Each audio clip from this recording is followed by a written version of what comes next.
वाहिगुरू जी का खालसा वाहिगुरू जी की फतेह।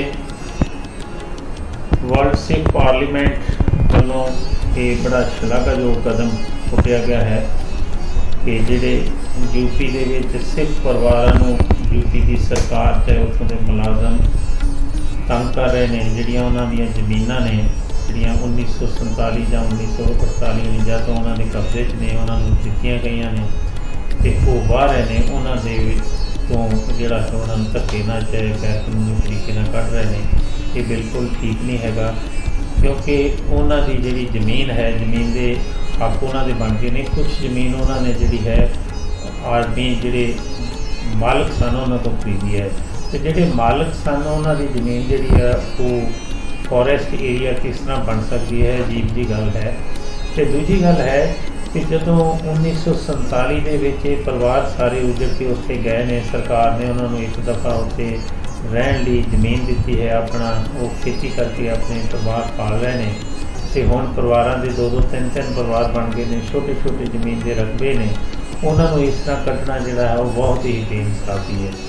1947 के इस तरह वो आन के वस गए यूपी के, जे हुण सरकार यूपी की जी उन्होंने इस तरह कढ़ती है, उदों धक्के ना जमीन लैंदी है, वो कितने गुस्सेबा करनगे, ये गल जी कि आपके तो बाहर है।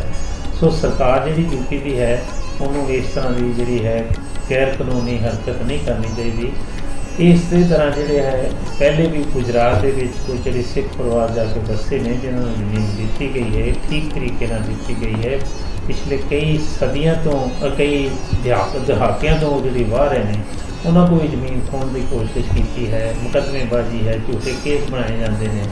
ये फिर सिखा ये गल जी है महसूस होती है कि इस मुल्क के साड़ी जी है कदर नहीं कोई, या सानू बराबर के जोड़े है शहरी नहीं गिनिया जाता। ये गल जी सरकार के खिलाफ जाती है, कि गवर्नमेंट ऑफ इंडिया चाहे इस कंट्री के सिस्टम के खिलाफ जाती है, ऐसा नहीं होना चाहिए। सो ये गल जी है सिख वर्ल्ड पार्लीमेंट वालों कहण दे एक फैसले पे कि उत्थे जाके पता करना चाहिए है कि की हकीकत है। इस नाते सरदार दलशेर सिंह एडवोकेट एंड बगीचा सिंह जोड़ा है रखा खेड़ा दोनों गए सन, उन्होंने बहुत ही ज़्यादा परिवारों के नाल जोड़ा है उससे संपर्क किया, ते नाल ही जी उन्होंने नाल गलबात हो गई, वीडियोग्राफी की है, वो सारी जी है वो वेखण योग है कि उत्थों के लोगों को कितनी वड्डियां मुश्किल आ रही हैं, सरकार कितनी वड्डियां मुश्किल पा रही है। ये सानू सारे इकट्ठे होकर सहयोग देना चाहिए उन्होंने परिवारों का, ताकि उन्होंने दोबारा उजाड़ा ना हो। बहुत ही दुखदाई गल होएगी जो उन्होंने उजाड़ा होगा, जोड़ा कि सरकार को इस गल से बड़ी जी है संजीदगी में सोचना चाहिए है। वाहिगुरू जी का खालसा। वीर जी, जिदा का सिखा ने बेइंसाफी का आलम चल रहा है इस मुल्क से, एक बेइंसाफी होर सामने आई है कुछ दिनों तो। यूपी दे विच सन 1947 के उजाड़े तो बाद जिहड़े सिखा ने उजाड़े ही सही ने सारी जिंदगी, जदों का ये देश आज़ाद होया। उजाड़े तो बाद जो ये परिवार सिख परिवार इत्थे आए ने, इन्हां ने अपनियां ज़मीनां आबाद कीतियां, खरीदियां, थोड़ा थोड़ा पैसे इकट्ठे करके अज उन्हां दीयां ज़मीनां जदों आबाद हो गईयां ने, ते ये जिहड़ियां सरकारां दे अखां 'च चुभदियां ने। ये गल बिल्कुल ही परफेक्ट आ गई आ कि जे कोई सिख मेहनत करके तरक्की करता है तो उहदा उजाड़ा किद्दां करना, इदां दी विਉਂਤਬੰਦੀ सरकार लभ लैंदी आ। हुण असीं अज इस पिंड 'च आए आ, सानू पिंड दे सज्जणा ने दस्सिया कि किद्दां उन्हां दे बजुर्गां ने ज़मीनां खरीद के किद्दां इन्हां नूं आबाद कीता। आबाद करन तो बाद अज जदों ये इत्थे खुशहाल जीवन जी रहे ने जां बहुत अच्छी इन्हां दा रोटी पानी चल रहा है, तो अज सरकार इन्हां नूं कहंदी है कि ये तो जंगल की जमीन है।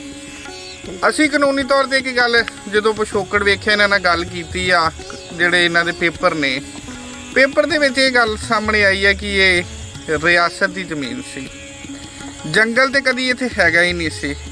हुण ये जिहड़ी सरकार यूपी गवर्नमेंट क्लेम करती है कि ये फॉरेस्ट लैंड आ।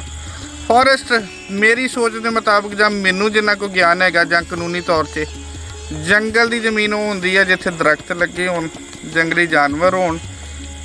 इस तो इलावा तो कोई जंगल की होर पहचान नहीं हो सकती आम तौर पर भी गल करिए। ਹੁਣ ਇੱਥੇ ਤੁਸੀਂ ਨਿਗਾਹ ਮਾਰ ਕੇ ਵੇਖ ਲਿਓ, ਕੋਈ ਜੰਗਲ ਵਾਲੀ ਗੱਲ ਵੇਖਦੀ ਆ? ਦੂਰ ਦੂਰ ਤੱਕ ਕੋਈ ਦਰਖਤ ਨਹੀਂ ਵੇਖਦੇ। ਫਸਲਾਂ ਨੇ, ਲੋਕਾਂ ਦੇ ਡੇਰੇ ਨੇ, ਜਿਹੜੇ ਲੋਕ ਇੱਥੇ ਆਪਣਾ ਵਸੇਬਾ ਕਰ ਰਹੇ ਨੇ।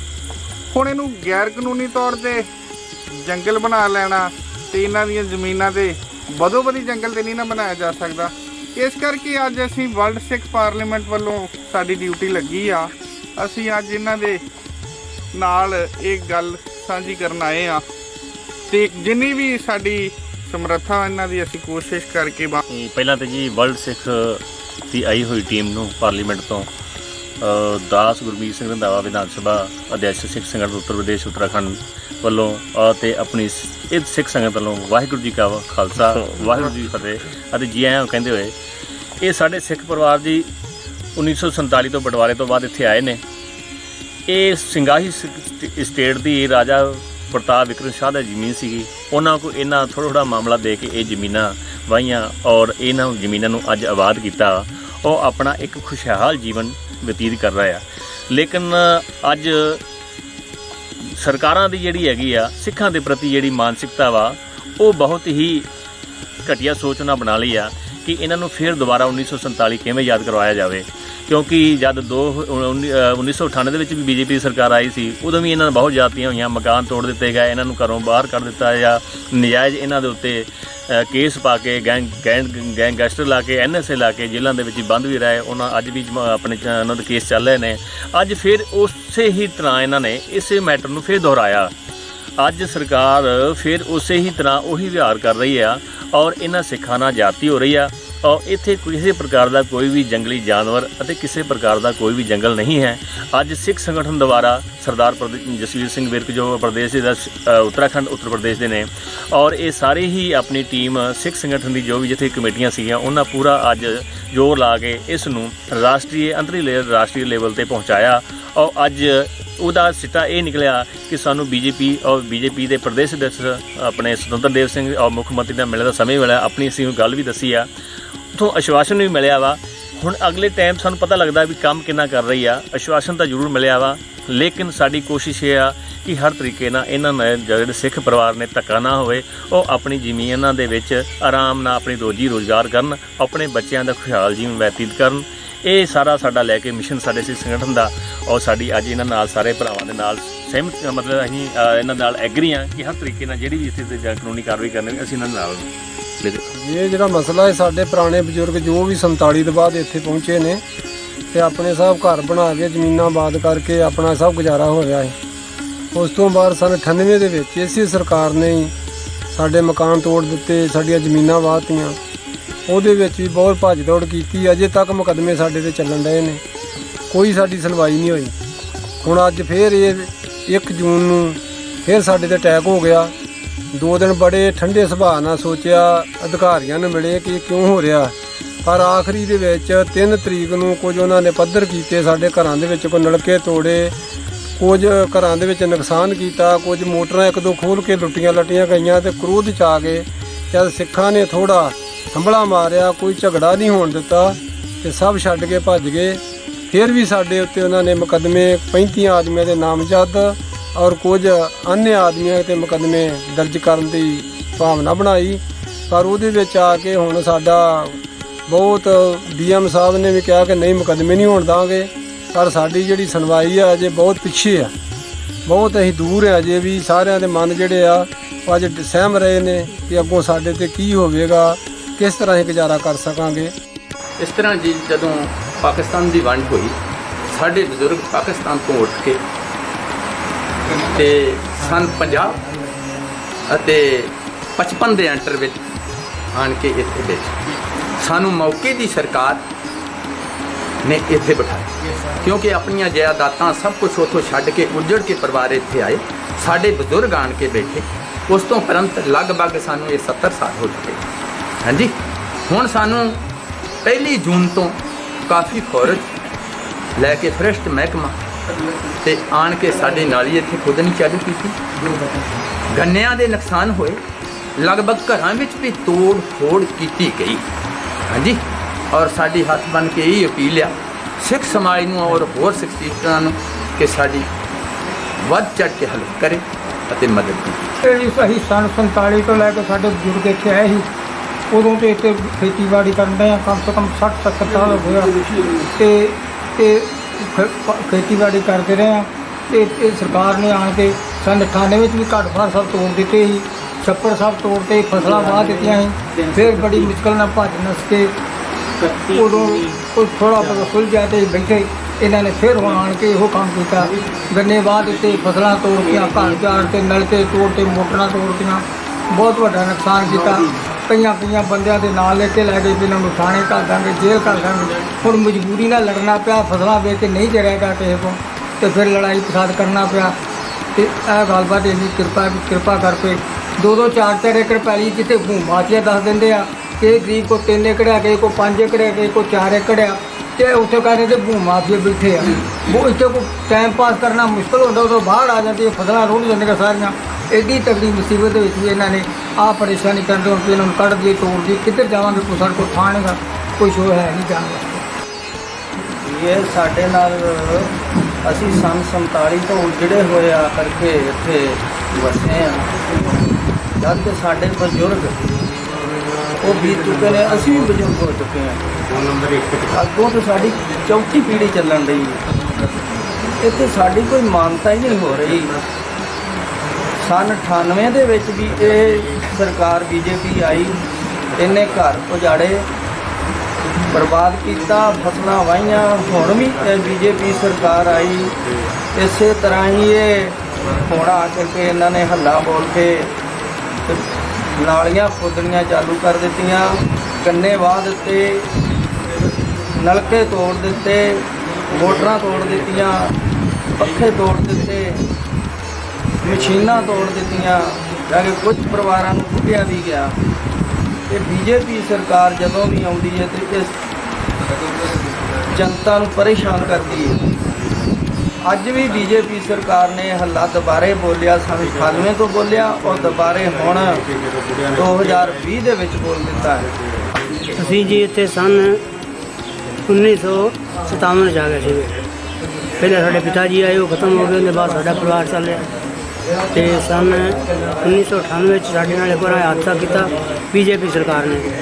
ਉਦੋਂ ਤੋੜ ਫੋੜ ਕੀਤੀ, ਸਾਨੂੰ ਅਰੈਸਟ ਕਰ ਲਿਆ, ਗੈਂਗਸਟਰ ਲਾਏ, ਕਈ ਮੁਕੱਦਮੇ ਲਾ ਕੇ ਸਾਨੂੰ ਮਤਲਬ ਉਹਨਾਂ ਨੇ ਬੜਾ ਪਰੇਸ਼ਾਨ ਕੀਤਾ।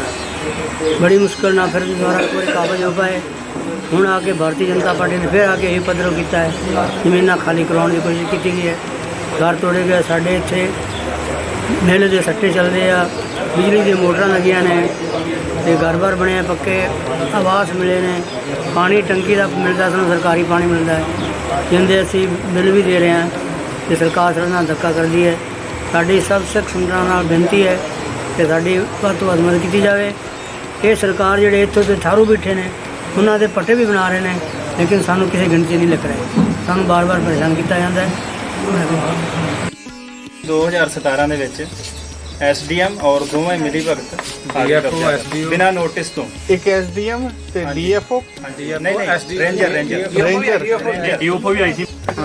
ਜਦੋਂ ਕੁੱਟਮਾਰ ਹੋ ਗਈ ਤੇ ਉਹ ਫਿਰ ਆਪਣੇ ਉੱਚ ਅਧਿਕਾਰੀਆਂ ਨੂੰ ਉਹਨਾਂ ਨੇ ਸੂਚਿਤ ਕੀਤਾ, ਫਿਰ DFO ਵੀ ਆਈ। ਉਹ ਆਂਦੇ ਵੀ ਅਸੀਂ ਨੋਟਿਸ ਦਿੱਤਾ ਹੈ ਸਾਨੂੰ, ਮਤਲਬ SO ਸਾਹਿਬ ਇੱਥੋਂ SHO ਸੀਗੇ, ਉਹ ਕਹਿੰਦੇ ਵੀ ਮਾਮਲੇ ਨੂੰ ਸੁਲਝਾਓ ਕਿਸੇ ਤਰ੍ਹਾਂ। ਸਾਨੂੰ ਉਹ ਕਹਿਣ, ਅਸੀਂ ਕਿਹਾ ਵੀ ਮਾਮਲਾ ਤੇ ਹੁਣ ਵੀ ਤੁਹਾਨੂੰ ਪਤਾ ਹੀ ਆ, ਬਿਨਾਂ ਨੋਟਿਸ ਤੋਂ ਆਏ, ਅਸੀਂ ਕੀ ਕਰ ਸਕਦੇ ਹਾਂ ਇਹਦੇ ਵਿੱਚ। ਆਂਦੇ ਵੀ ਅਸੀਂ ਨੋਟਿਸ ਇਹਨਾਂ ਨੇ ਲਏ ਨਹੀਂ, ਅਸੀਂ ਘਰ ਦੇਣ ਗਏ, ਅਸੀਂ ਕੰਧਾਂ ਤੇ ਚਿਪਕਾਇਆ, ਜਦ ਕਿ ਬਿਲਕੁਲ ਝੂਠ ਸੀ। ਕੋਈ ਨੋਟਿਸ ਨੇ ਕੰਧਾਂ ਤੇ ਚਿਪਕਾ ਕੇ JCB ਮਸ਼ੀਨਾਂ ਲੈ ਕੇ, ਹਾਂਜੀ, ਵੀ ਅਸੀਂ ਆਪਣੀ ਨਿਸ਼ਾਨਦੇਹੀ ਕਰ ਲਈਏ, ਸੀਮਾਂਕਨ ਕਰ ਲਈਏ ਅਸੀਂ। ਉਹ ਅਸੀਂ ਇਹਨਾਂ ਨੇ ਨਿਸ਼ਾਨਦੇਹੀ ਕਹਿੰਦੇ, ਨਿਸ਼ਾਨਦੇਹੀ। ਹਾਂਜੀ, ਉਹ ਆਪਣੀ ਗੇਮ 'ਚ ਸਫਲ ਨਹੀਂ ਹੋ ਪਾਏ। ਉਦੋਂ ਬਾਅਦ 26 ਬੰਦਿਆਂ ਦੇ ਉੱਤੇ ਇਹਨਾਂ ਨੇ 307 ਦਾ ਕੇਸ ਦਰਜ ਕਰ ਦਿੱਤਾ। ਕਈ ਤਾਰਾਂ ਲਾਤੀਆਂ ਉੱਤੇ ਹੋਰ ਵੀ। 26 ਬੰਦਿਆਂ ਦੇ 8-9 ਮੈਨੂੰ ਆ ਕੇ ਮਿਲ ਲਓ। ਮਤਲਬ ਕਿ ਇਹ ਸਾਰੀ ਗੱਲ ਕਰਪਸ਼ਨ ਦੀ ਹੈ। ਪੈਸੇ ਲਈ ਜਾਓ ਤੇ ਮੇਰੇ ਹਿਸਾਬ ਨਾਲ ਤੁਹਾਡੇ ਗਾੜੀ ਦੋਤੇ ਪੋਤਰੇ ਵੀ ਇਹ ਗੱਲ ਵਾਈ ਜਾਂਦੇ। ਪਹਿਲਾਂ ਵੀ ਇਹੀ ਹੋਇਆ ਜੀ। ਇਹ ਪਹਿਲਾਂ ਵੀ ਬਜ਼ੁਰਗ ਲੋਕ ਪੈਸੇ ਦੇਈ ਗਏ, ਜੇ ਪੈਸੇ ਨਾ ਦਿੰਦੇ ਤਾਂ ਹੋ ਸਕਦਾ ਕੁਝ ਹੋਇਆ ਹੁੰਦਾ। ਹੁਣ ਅੱਜ 2009 ਤੋਂ ਰੋਕਿਆ ਪੈਸਾ, ਚਲੋ ਅੱਜ ਜੋ ਵੀ ਹੋਈ ਨੌਬਤ, ਸਾਡੇ ਵੇਲੇ ਵੀ ਚਲੋ ਉਦੋਂ ਵੀ ਕੁਝ ਨਹੀਂ ਹੋ ਪਾਇਆ, 2017 'ਚ ਵੀ ਚਲੋ ਕੁਝ ਨਹੀਂ ਹੋ ਪਾਇਆ, ਲੇਕਿਨ ਹੁਣ ਚਲੋ ਰਾਮਨਗਰ ਹੋਇਆ ਤੇ ਇਹ ਮਾਮਲਾ ਇੰਨਾ ਹਾਈਲਾਈਟ ਹੋ ਗਿਆ ਕਿ ਆਪ ਜੀ ਵੀ ਦੇਖੋ ਕਿੱਥੋਂ ਆਏ, ਸੁਣ ਕੇ ਦੂਰੋਂ ਆਏ, ਠੀਕ ਆ। ਤੇ ਮੁੱਖ ਮੰਤਰੀ ਨਾਲ ਮੀਟਿੰਗ ਵੀ ਚਲੋ ਹੋ ਗਈ, ਉਹਨੇ ਸਵਾਸਨ ਵੀ ਦਿੱਤਾ ਕਿ ਨਾਮ ਹੋ ਜਾ। ਜੀ ਵਾਹਿਗੁਰੂ ਜੀ ਕਾ ਖਾਲਸਾ, ਵਾਹਿਗੁਰੂ ਜੀ ਕੀ ਫਤਿਹ। ਮੈਂ ਜੀ ਜ਼ਿਲ੍ਹਾ ਪੀਲੀਭੀਤ, ਪਿੰਡ Kabirganj, Jatta farm, Jaswinder Singh son of Sardar Sahib Singh. Same condition ਸਾਡੀ ਵੀ ਇਸੇ ਤਰੀਕੇ ਜ਼ਮੀਨਾਂ ਦੀ ਹੈ। ਸਾਡੀਆਂ ਜ਼ਮੀਨਾਂ ਵੀ ਐਨਜੀਡੀ ਦੇ ਵਿੱਚ ਦਰਜ ਕੀਤੀਆਂ ਗਈਆਂ ਨੇ, ਜੋ ਕਿ ਭਾਰਤ ਤੇ ਪਾਕਿਸਤਾਨ ਦੇ ਵੰਡ ਵੇਲੇ ਤੋਂ ਜ਼ਮੀਨਾਂ ਸਾਡੇ ਬਜ਼ੁਰਗ ਪਾਉਂਦੇ ਰਹੇ ਨੇ। ਉਹਨਾਂ ਨੂੰ ਪੱਕੀਆਂ ਨਾ ਕਰਕੇ ਗਲਤ ਧੋਖੇ ਦੇ ਨਾਲ ਉਹਨਾਂ ਜ਼ਮੀਨਾਂ ਨੂੰ ਜੰਗਲਾਤ ਵਿਭਾਗ ਦੇ ਵਨ ਵਿਭਾਗ ਦੇ ਵਿੱਚ ਦਰਜ ਕੀਤਾ ਗਿਆ, ਜਦਕਿ ਪਿੱਛੇ ਤੋਂ ਰਿਕਾਰਡ ਸਾਡਾ ਅਸੀਂ ਸੀਰਦਾਰ ਜ਼ਿਮੀਂਦਾਰਾਂ ਦੇ ਸੀਰਦਾਰ ਹੈ ਅਤੇ ਉਹਦੇ ਉੱਤੇ ਸਾਡਾ ਟੈਨੈਂਸੀ ਐਕਟ ਲਾਗੂ ਹੁੰਦਾ ਹੈ, ਅਤੇ ਉਹ ਵੀ ਨਹੀਂ ਕੀਤਾ ਗਿਆ। ਧੋਖੇ ਨਾਲ ਸਾਡਾ ਰਿਕਾਰਡ ਬਣਾ ਕੇ ਚਕਵੰਦੀ ਵਿੱਚ ਵੀ ਸਾਨੂੰ ਸਾਡਾ ਨਾਮ ਖਾਰਜ ਕੀਤੇ ਗਏ। ਜ਼ਮੀਨਾਂ 'ਚ ਸਾਡੀਆਂ ਖਤੌਨੀਆਂ 'ਚ ਪਹਿਲਾਂ ਤੋਂ ਜ਼ਮੀਨਾਂ 'ਤੇ ਨਾਮ ਚੱਲਦੇ ਸੀ, ਉਹਨਾਂ ਨੂੰ ਖਾਰਜ ਕੀਤਾ ਗਿਆ। ਅਤੇ ਸਾਡੀ ਇਹੀ ਮੰਗ ਹੈ ਕਿ ਸਾਨੂੰ ਬੋਮਦਰੀ ਐਕਟ ਮਤਲਬ ਉਹਦੇ ਵਿੱਚ ਲਾਗੂ ਕਰਕੇ ਸਾਡੀ ਜ਼ਮੀਨਾਂ ਨੂੰ ਬੋਮਦਰੀ ਅਧਿਕਾਰ ਦਿੱਤਾ ਜਾਵੇ ਸਾਨੂੰ। ਅਸੀਂ ਜੀ ਇਹ ਜ਼ਮੀਨ 'ਤੇ ਕਮ ਸੇ ਕਮ ਵੀ ਸੰਨ 72 'ਚ ਅਸੀਂ ਆਏ ਹਾਂ। ਹੁਣ ਤੋਂ ਲੈ ਕੇ ਕਾਮਯਾਬ ਅਸੀਂ ਇੱਥੇ। ਪਹਿਲਾਂ ਸਾਡੇ ਕੋਲੋਂ ਇਹ ਜੰਗਲ ਵਾਲੇ ਏਕੜ ਦਾ 1000 ਰੁਪਈਆ 500 ਇੱਦਾਂ ਲੈਂਦੇ ਰਹੇ ਆ। ਉਦੋਂ ਬਾਅਦ 'ਚ ਆ ਕੇ ਅਸੀਂ 2019 ਤੇ ਇਹਨਾਂ ਨੂੰ ਪੈਸਾ ਦੇਣਾ ਬੰਦ ਕਰਤਾ ਵੀ ਸਾਡੇ ਬਾੜ ਬੜੀ ਆਉਂਦੀ ਰਹੀ ਆ। ਪੈਸਾ ਤਾਂ ਆਪਣੇ ਬੱਚੇ ਪਾਲਣ ਨੂੰ ਬੜਾ ਔਖਾ ਸੀ ਅਤੇ ਪੈਸਾ ਨਹੀਂ ਅਸੀਂ ਦਿੱਤਾ। ਬਾਅਦ 'ਚ ਫਿਰ 2018 'ਚ ਇਹ ਆ ਗਏ ਜ਼ਮੀਨ ਜੋਤਣ ਜਿਹੜੇ ਆ ਗਏ ਜੀ, ਅਸੀਂ ਇਹਨਾਂ ਨੂੰ ਰੋਕਿਆ। 17 'ਚ ਆਏ ਆ ਹਾਂਜੀ, ਅਤੇ ਅਸੀਂ ਇਹਨਾਂ ਨੂੰ ਰੋਕਿਆ ਜੀ। ਆਪਣੀ ਜ਼ਮੀਨ ਦੇ ਵਿੱਚ ਕਈ ਕੁਛ ਕਰਦਾ ਬੰਦਾ ਬਚਾਉਣ ਵਾਸਤੇ, ਬੱਚੇ ਪਾਲਣੇ ਅਸੀਂ ਇਹ ਰੋਕਿਆ। ਜਿਹੜੇ ਇਹਨਾਂ ਬਾਅਦ 'ਚ ਸਾਡੇ 'ਤੇ ਕੇਸ ਲਾਤਾ। 3 ਕੇਸ ਪਾਤੇ, ਭੂ ਮਾਫੀਆ, ਜਨੈਕਟਰ 307 ਲਾਤੀ। ਅਸੀਂ ਜੀ 5 ਮਹੀਨੇ ਜੇਲ੍ਹ ਕੱਟੀ। ਵਾਹਿਗੁਰੂ ਜੀ ਕਾ ਖਾਲਸਾ, ਵਾਹਿਗੁਰੂ ਜੀ ਕੀ ਫਤਿਹ। ਅਸੀਂ ਜੀ ਪਿੰਡ ਸਾਡਾ ਗ੍ਰਾਮ ਬਾਜਪੁਰ ਆ, ਨਰਿੰਜਨਪੁਰ 2 ਪਿੰਡ ਆ। ਇਹ ਸਾਡੇ ਬਜ਼ੁਰਗਾਂ ਦੇ ਆਉਣ ਤੋਂ ਪਹਿਲੋਂ ਦੇ ਪਿੰਡ ਆ। ਇੱਥੇ ਕੋਈ ਜੰਗਲ ਨਾ ਉਦੋਂ ਸੀਗਾ, ਉਦੋਂ ਵੀ ਕਾਸ਼ਤਕਾਰੀ ਸੀ, ਅੱਜ ਵੀ ਅਸੀਂ ਕਾਸ਼ਤਕਾਰੀ ਕਰ ਰਹੇ। ਨਾ ਜੰਗਲ ਅੱਜ ਆ, ਨਾ ਉਦੋਂ ਜੰਗਲ ਸੀ। ਸਾਨੂੰ ਜੀ ਇਹ ਕਿਹਾ ਗਿਆ ਪੱਟੇ ਬਣਨਗੇ ਤੁਹਾਡੇ, ਜਿਉਂ ਸਾਡੇ ਬਜ਼ੁਰਗਾਂ ਨੂੰ ਕਿਹਾ ਗਿਆ। ਉਹਦੇ ਬਾਅਦ ਬਜ਼ੁਰਗ ਖਤਮ ਹੋ ਗਏ। ਸਾਨੂੰ ਇਹੋ ਲਾਰਾ ਲੱਗਦਾ ਰਿਹਾ ਪੱਟੇ ਬਣ ਜਾਣਗੇ, ਜ਼ਮੀਨਾਂ ਤੁਹਾਡੇ ਨਾਂ ਆ ਜਾਣਗੀਆਂ। ਸਾਨੂੰ ਕੋਈ ਨੋਟਿਸ ਨਹੀਂ ਦਿੱਤਾ ਗਿਆ, ਕੋਈ ਕੁਛ ਨਹੀਂ ਕੀਤਾ ਗਿਆ। ਉਦੋਂ ਬਾਅਦ ਜ਼ਮੀਨ ਜੀ ਇਹਨਾਂ ਨੇ ਅੰਦਰ ਹੀ ਜੰਗਲਾਂ 'ਚ ਲਿਖ ਲਈ, ਟਿਕਟਮਾਂ ਲਾ ਕੇ ਸਾਡੀ ਜ਼ਮੀਨ ਨਾਵਾਂ ਵਾਲੀ ਜ਼ਮੀਨ ਖੋਹ ਲਈ। ਪਹਿਲੋਂ ਸਾਡੇ ਪਟਵਾਰੀ ਜਾ ਕੇ ਸਰਵਾ ਵੀ ਕਰਦਾ ਸੀ, ਸਾਨੂੰ ਇੰਤਖਾਬ ਵੀ ਮਿਲਦੇ ਸੀ ਖਸਰੇ ਦੇ। ਉਦੋਂ ਬਾਅਦ ਇਹਨਾਂ ਬੰਦ ਕਰ ਦਿੱਤੇ ਗਏ। ਉਦੋਂ ਬਾਅਦ ਸਾਡੇ ਸੱਟੇ ਚੱਲਦੇ ਸੀ, ਗੰਨਾ ਸਾਡਾ ਸਪਲਾਈ ਹੁੰਦਾ ਸੀ। ਉਦੋਂ ਬਾਅਦ ਸਾਨੂੰ ਖਾਦਾਂ ਵੀ ਸੱਟਾਂ 'ਤੇ ਮਿਲਦੀਆਂ ਸੀ, ਕਰਜ਼ਾ ਵੀ ਮਿਲਦਾ ਸੀ। ਐ ਸਰਕਾਰ ਨੇ 2 ਸਾਲ ਹੋ ਗਏ ਸਾਡੇ ਸੱਟੇ ਬੰਦ ਕਰਤੇ ਗਏ, ਗੰਨਾ ਸਬ ਸਪਲਾਈ ਬੰਦ ਕਰ ਦਿੱਤਾ ਗਿਆ ਵਾ। ਧਮਕੀਆਂ ਰੋਜ਼ ਸਾਨੂੰ ਆਉਂਦੀਆਂ ਵੀ ਅੱਜ ਵੀ ਤੁਹਾਨੂੰ ਠਾ ਦੇਣਾ, ਖੋਹ ਲੈਣੀ ਜ਼ਮੀਨ, ਅੱਜ ਵੀ ਖੋਹ ਲੈਣੀ। ਅਸੀਂ ਏਡੇ ਦੁਖੀ ਹਾਂ ਇੱਥੇ ਜੀ। ਐਦੋਂ ਵੱਡੀਆਂ ਕੀ ਆ ਸਾਡੀਆਂ ਜ਼ਮੀਨਾਂ ਨਾਲ ਹੋਣ ਨਾ, ਸਾਡੇ ਬੱਚਿਆਂ ਦੀਆਂ ਸ਼ਾਦੀਆਂ ਵੀ ਨਹੀਂ ਹੋ ਰਹੀਆਂ। ਅਗਲੇ ਸੋਚਦੇ ਕਿ ਪਤਾ ਨਹੀਂ ਅੱਜ ਇਹਨਾਂ ਦੀ ਜ਼ਮੀਨ ਨਿਕਲ ਜਾਣੀ, ਕੱਲ੍ਹ ਨਿਕਲ ਜਾਣੀ ਆ। ਵਾਹਿਗੁਰੂ ਜੀ ਕਾ ਖਾਲਸਾ, ਵਾਹਿਗੁਰੂ ਜੀ ਕੀ ਫਤਿਹ। ਵੇਖੋ ਜੀ, ਅਸੀਂ ਪਹਿਲਾਂ ਜਦੋਂ ਇਹ ਸਾਡੀ ਪੈਲੀ ਵਾਹੁਣ ਆਏ ਆ, ਪਹਿਲਾਂ ਐਸਡੀਐਮ ਨੂੰ ਕਿਹਾ ਵੀ ਸਾਡੇ ਕੋਲ ਤਾਂ ਇਹੋ ਪੈਲੀ ਆ, ਤੇ ਰੇਂਜਰ ਨੂੰ ਵੀ ਕਿਹਾ। ਉਹ ਆਂਦਾ ਆਪਦਾ ਘਰ ਜਾ ਕੇ ਬੈਠੋ। ਫਿਰ ਅਸੀਂ ਸਾਰੇ ਬੰਦੇ ਇਕੱਠੇ ਹੋ ਕੇ ਤੇ ਉਹਨਾਂ ਨੂੰ ਰੋਕਿਆ ਗਿਆ। ਜਿੱਥੋਂ ਉੱਥੋਂ ਤੋਂ ਸਾਡਾ ਤੇ ਇਹਨਾਂ ਨਜਾਇਜ਼ ਸਾਨੂੰ ਜੇਲ੍ਹ ਘੱਲਤਾ। ਫਿਰ 5 ਮਹੀਨੇ ਜੇਲ੍ਹ ਵੀ ਕੱਟ ਕੇ ਆਏ ਆ, ਤੇ ਸਾਡੇ ਤੇ ਇਹਨਾਂ ਨੇ ਰਹਿਮ ਨਹੀਂ ਕੀਤਾ ਕੋਈ ਵੀ। ਝਾਲਾ ਛੱਪਰ ਵੀ ਸਾੜਤਾ, ਗੰਨਾ ਵਾਹਤਾ 3-4 ਏਕੜ। ਜਿਵੇਂ ਆਪਣੀ ਗੱਲ ਚੱਲ ਰਹੀ ਸੀ ਕਿ ਇਹ ਸਰਕਾਰ ਜਿਹੜੀ ਆ ਘੱਟ ਗਿਣਤੀਆਂ ਉੱਤੇ ਅਤਿਆਚਾਰ ਕਰਦੀ ਆ, ਘੱਟ ਗਿਣਤੀਆਂ ਨੂੰ ਖਤਮ ਕਰਨ ਦੀ ਕੋਸ਼ਿਸ਼ ਕਰ ਰਹੀ ਆ, ਘੱਟ ਗਿਣਤੀਆਂ ਨੂੰ ਹਮੇਸ਼ਾ ਆਪਣੇ ਤਰੀਕੇ ਨਾਲ ਗੁਲਾਮ ਰੱਖਣਾ ਚਾਹੁੰਦੀ ਆ। ਇੱਥੇ ਗੱਲ ਸਾਹਮਣੇ ਆਈ ਆ ਕਿ ਇੱਥੇ ਜ਼ਮੀਨ ਜਿਹੜੀ ਇਕੱਲੀ ਸਿੱਖਾਂ ਕੋਲ ਨਹੀਂ ਗਈ, ਇੱਥੇ ਜ਼ਮੀਨ ਕੁਝ ਹਿੰਦੂ ਪਰਿਵਾਰਾਂ ਕੋਲ ਵੀ ਆ। ਪਰ ਜਿਹੜੇ ਇਹ ਜ਼ਮੀਨ ਖੋਹਣ ਦੀ ਕੋਸ਼ਿਸ਼ ਕੀਤੀ ਜਾ ਰਹੀ ਆ, ਇਹ ਸਿੱਖ ਪਰਿਵਾਰਾਂ ਤੋਂ ਹੀ ਖੋਹਣ ਦੀ ਕੋਸ਼ਿਸ਼ ਕੀਤੀ ਜਾ ਰਹੀ ਆ। ਸਿੱਖ ਪਰਿਵਾਰਾਂ 'ਤੇ ਹੀ ਧਾਰਾ ਲਾਈਆਂ ਜਾਂਦੀਆਂ ਨੇ। ਜਿਹੜਾ ਇਹ ਅਖਬਾਰ ਦੇ ਵਿੱਚ ਆਇਆ ਕਿ ਇੱਕ ਬਹੁਤ ਵੱਡਾ ਭੂ ਮਾਫੀਆ ਸਰਕਾਰ ਨੇ ਫੜਿਆ ਤੇ ਉਹਨਾਂ 'ਤੇ ਪਰਚਾ ਦਰਜ ਕੀਤਾ, ਤੇ ਉਹ ਇੱਕ ਗੱਲ ਸਾਹਮਣੇ ਮੀਡੀਆ ਵਾਲੇ ਨੇ ਦੱਸੀ ਆ ਵੀ ਇੱਕੋ ਪਿੰਡ ਦੇ 7 ਜਾਣੇ ਭੂ ਮਾਫੀਆ ਸੀਗੀ ਆ। ਕਿ ਸਾਰੇ ਜਿਹੜੇ ਭੂ ਮਾਫੀਆ ਨੇ ਜਾਂ ਜ਼ਮੀਨਾਂ 'ਤੇ ਕਬਜ਼ੇ ਕਰਨ ਵਾਲੇ ਨੇ ਜਾਂ ਜਿਹੜੇ ਗੁੰਡੇ ਨੇ ਜਾਂ ਜਿਹੜੇ ਬਦਮਾਸ਼ ਨੇ, ਉਹ ਇੱਕ ਪਿੰਡ ਦੇ ਰਹਿਣ ਵਾਲੇ ਆ, ਤੇ ਉਹ ਵੀ ਸਾਰੇ ਸਰਦਾਰ ਆ। ਜੋ ਕਿ ਸਰਕਾਰਾਂ ਨੂੰ ਭਲੀ ਭਾਂਤ ਪਤਾ ਵੀ ਸਿੱਖ ਸਰਦਾਰ ਕਦੀ ਵੀ ਗੁੰਡਾਗਰਦੀ ਨਹੀਂ ਕਰਦਾ, ਉਹ ਹਮੇਸ਼ਾ ਦੂਜੇ ਦੇ ਭਲੇ ਲਈ ਹਮੇਸ਼ਾ ਤਤਪਰ ਰਹਿੰਦਾ। ਪਰ ਸਰਕਾਰ ਨੇ ਇਹਨਾਂ ਨੂੰ ਗੁੰਡੇ, ਇਹਨਾਂ ਨੂੰ ਭੂ ਮਾਫੀਆ ਕਹਿ ਕੇ ਬਦਨਾਮ ਕੀਤਾ, ਇਹਨਾਂ ਨੂੰ ਜਲੀਲ ਕੀਤਾ। ਤੇ ਇਹ ਗੱਲ ਜਿਹੜੀ ਹੈ ਸਾਰੇ ਸਾਹਮਣੇ ਆਈ ਕਿ ਜਿਹੜੇ ਹਿੰਦੂ ਪਰਿਵਾਰਾਂ ਕੋਲ ਜ਼ਮੀਨ ਆ ਉਹਨਾਂ ਨੂੰ ਬਿਲਕੁਲ ਵੀ ਪਰੇਸ਼ਾਨ ਨਹੀਂ ਕੀਤਾ ਜਾਂਦਾ, ਉਹਨਾਂ ਨੂੰ ਬਿਲਕੁਲ ਵੀ ਉਹਨਾਂ ਨੂੰ ਜ਼ਮੀਨਾਂ ਨਹੀਂ ਖੋਹੀਆਂ ਜਾ ਰਹੀਆਂ। ਪਰ ਜਿਹੜੇ ਸਰਦਾਰ, ਜਿਹੜੇ ਸਿੱਖ ਲੋਕ ਜਿਨ੍ਹਾਂ ਨੇ ਮਿਹਨਤ ਕਰਕੇ ਜ਼ਮੀਨਾਂ ਨੂੰ ਆਬਾਦ ਕੀਤਾ, ਉਹਨਾਂ ਨੂੰ ਇਹ ਖੋਹਣ ਦੀ ਕੋਸ਼ਿਸ਼ ਕੀਤੀ ਜਾ ਰਹੀ ਆ। ਬਾਕੀ ਜਲਦੀ ਹੀ ਹੋਰ ਜਿਹੜੇ ਇਹ ਮੈਟਰ ਆ ਇਹਦੇ ਬਾਰੇ ਤੁਹਾਡੇ ਨਾਲ ਸਾਰੇ ਵਿਚਾਰ ਸਾਂਝੇ ਕਰਾਂਗੇ। ਦਾਸ ਬਗੀਚਾ ਸਿੰਘ ਰੱਤਾ ਖੇੜਾ, ਮੇਰੇ ਨਾਲ ਹਨ ਐਡਵੋਕੇਟ ਦਿਲਸ਼ੇਰ ਸਿੰਘ ਜੀ, ਦਿਲਬਾਗ ਸਿੰਘ ਸਮਾਣਾ।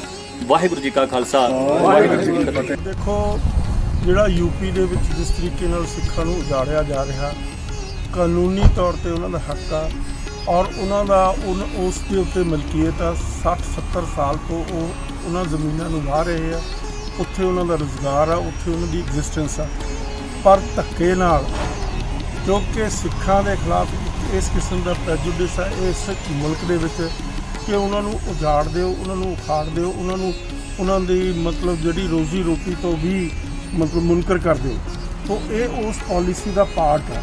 ਇਸੇ ਤਰੀਕੇ ਦੀ ਗੱਲ ਜਿਹੜੀ ਗੁਜਰਾਤ ਦੇ ਵਿੱਚ ਹੋਈ ਆ। ਗੁਜਰਾਤ ਦੇ ਵਿੱਚ ਲਾਲ ਬਹਾਦਰ ਸ਼ਾਸਤਰੀ ਦੇ ਕਹਿਣ ਤੋਂ ਬਾਅਦ ਕਿ ਉੱਥੇ ਪੰਜਾਬ ਦੇ ਲੋਕਾਂ ਨੇ ਆਪਣੀਆਂ ਜ਼ਮੀਨਾਂ ਜਾਇਦਾਦਾਂ ਚੁੱਲ੍ਹੇ ਵੇਚ ਕੇ ਉੱਥੇ ਜ਼ਮੀਨਾਂ ਖਰੀਦੀਆਂ। ਜ਼ਮੀਨਾਂ ਖਰੀਦਣ ਤੋਂ ਬਾਅਦ ਇੰਤਕਾਲ ਹੋਏ ਉਹਨਾਂ ਦੇ, ਫਿਰ ਉਸ ਤੋਂ ਬਾਅਦ ਉਹਨਾਂ ਦੀ ਪੋਜੈਸ਼ਨ ਮਿਲ ਗਿਆ, ਫਿਰ ਉਹਨਾਂ ਨੇ ਉਹ ਜ਼ਮੀਨਾਂ ਆਬਾਦ ਕੀਤੀਆਂ। ਆਬਾਦ ਕਰਨ ਤੋਂ ਬਾਅਦ ਮੋਦੀ ਸਾਹਿਬ ਨੇ ਕੀ ਕੀਤਾ, ਬਤੌਰ ਚੀਫ ਮਿਨਿਸਟਰ ਉਹਨਾਂ ਨੂੰ ਉੱਥੇ ਉਖੇੜਨ ਦੀ ਕੋਸ਼ਿਸ਼ ਕੀਤੀ ਔਰ ਉਹ ਵਿਚਾਰੇ ਕੋਰਟ 'ਚ ਗਏ। ਕੋਰਟ ਦੇ ਵਿੱਚੋਂ ਕੇਸ ਜਿੱਤ ਗਏ ਲੋਅਰ ਕੋਰਟ 'ਚੋਂ। ਫਿਰ ਮੋਦੀ ਨੇ ਅਪੀਲ ਕਰਤੀ ਉੱਥੇ ਦੇ ਗੁਜਰਾਤ ਦੇ ਹਾਈ ਕੋਰਟ 'ਚ, ਉੱਥੋਂ ਫਿਰ ਵੀ ਉਹ ਕੇਸ ਜਿੱਤ ਗਏ। ਉਸ ਤੋਂ ਬਾਅਦ ਮੋਦੀ ਸਾਹਿਬ ਨੇ ਫਿਰ ਅਪੀਲ ਕੀਤੀ ਆ ਸੁਪਰੀਮ ਕੋਰਟ ਦੇ। ਮੈਂ ਬਹੁਤ ਵਾਰੀ ਇਹ ਗੱਲ ਕਹਿ ਚੁੱਕਿਆ ਕਿ ਪ੍ਰਕਾਸ਼ ਸਿੰਘ ਬਾਦਲ ਦੀ ਇੱਕ ਵਾਰੀ ਵੀ ਉਸ ਦੀ ਜ਼ੁਬਾਨ ਦੇ ਵਿੱਚੋਂ ਇਹ ਗੱਲ ਨਹੀਂ ਨਿਕਲੀ ਵੀ ਮੋਦੀ ਸਾਹਿਬ ਕੇਸ ਤੁਸੀਂ ਵਿਡਰਾ ਕਿਉਂ ਨਹੀਂ ਕਰਦੇ। ਕਾਨੂੰਨੀ ਤੌਰ ਤੇ ਹੱਕ ਸਿੱਖਾਂ ਦਾ, ਔਰ ਸਿੱਖਾਂ ਨੇ ਉਹ ਵਿਚਾਰੇ ਹੁਣ ਪਿੱਛੇ ਆ ਹੀ ਨਹੀਂ ਸਕਦੇ। ਕਿੰਨੇ ਸਾਲ ਹੋ ਗਏ 65 ਦੀ ਜਿਹੜੀ ਇੰਡੋ ਪਾਕਿਸਤਾਨ ਵਾਰ ਆ, ਉਸ ਤੋਂ ਬਾਅਦ ਵੀ ਇਹ ਕਹਾਣੀ ਹੈ। ਇਸੇ ਤਰੀਕੇ ਨਾਲ ਯੂਪੀ ਦੇ ਲੋਕਾਂ ਨਾਲ ਕੀਤਾ ਜਾ ਰਿਹਾ। ਕਿਉਂ ਸਿੱਖਾਂ ਨੂੰ ਟਾਰਗੇਟ ਕੀਤਾ ਜਾ ਰਿਹਾ? ਕਿਸੇ ਹੋਰ ਕਮਿਊਨਿਟੀ ਨੂੰ ਟਾਰਗੇਟ ਤੁਸੀਂ ਕਰ ਹੀ ਨਹੀਂ ਸਕਦੇ। ਸਿੱਖਾਂ ਨੂੰ ਜਾਂ ਮੁਸਲਮਾਨਾਂ ਨੂੰ, ਘੱਟ ਗਿਣਤੀਆਂ ਨੂੰ ਇਸ ਤਰੀਕੇ ਨਾਲ ਤੁਸੀਂ ਜ਼ਲੀਲ ਕਰ ਰਹੇ ਹੋ ਔਰ ਉਹਨਾਂ ਦੀਆਂ ਜ਼ਮੀਨਾਂ ਜਾਇਦਾਦਾਂ, ਉਹਨਾਂ ਦਾ ਰੁਜ਼ਗਾਰ ਤੁਸੀਂ ਖਤਮ ਕਰਕੇ ਉਹਨਾਂ ਨੂੰ ਭੁੱਖਮਰੀ ਦੇ ਵਿੱਚ ਤੁਸੀਂ ਪਾਉਣਾ ਚਾਹੁੰਦੇ ਹੋ। ਵੈਸੇ ਹੀ ਗੋਲੀਆਂ ਮਾਰ ਦਿਓ, ਤੁਸੀਂ ਵੈਸੇ ਹੀ ਗੋਲੀਆਂ ਮਾਰ ਦਿਓ, ਉਹਨਾਂ ਨੂੰ ਖਤਮ ਕਰ ਦਿਓ। ਤਾਂ ਇਸ ਕਿਸਮ ਦੀ ਜਿਹੜੀ ਪਾਲਿਸੀ ਹੈ, ਇਸ ਦੇ ਬਹੁਤ ਭਿਆਨਕ ਨਤੀਜੇ ਨਿਕਲਣਗੇ। ਆਲਰੇਡੀ ਸਿੱਖ ਸਭਿਆਚਾਰ